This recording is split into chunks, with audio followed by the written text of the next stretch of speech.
Police వాళ్ళు బొమ్మలు వీకేస్తా ఉన్నారు. నేను పోలీసు మిత్రులకు మనవి చేస్తా ఉన్నా, మీ డ్యూటీ మీరు చేయండి. 10 ఏళ్ళు మేము కూడా గవర్నమెంట్ ఉన్నాం. అమాయకులను బెదిరియడం, కొట్టడం, బీఆర్ఎస్ ఫ్లెక్సీలు బికేయడం, ఇదా మీ పోలీస్ డ్యూటీ? ఇలా మేము కూడా లెక్క పెడతా ఉన్నాం. నేను పోలీసు పేరెత్తంగానే ప్రజలు ఎట్లా మాట్లాడుతున్నారో మీరు చూస్తున్నారు. ప్రజల గోల చూస్తున్నారు. ఇప్పటికైనా మీ అరాచకాలు బంద్ చేయండి, జాగ్రత్త. లేకపోతే మళ్ళా గ్యారంటీగా బీఆర్ఎస్ అధికారానికి వస్తుంది. అప్పుడు మీ గతి ఏమైతే ఆలోచన చేసుకోవాలి.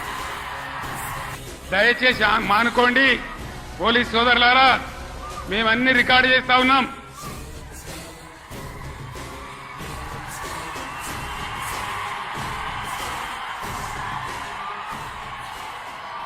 ఈ ప్రజల స్పందన చూసైనా మీరు మారాలి. డీజీపీ గారు మీరు మారాలని నేను చెప్తా ఉన్నా.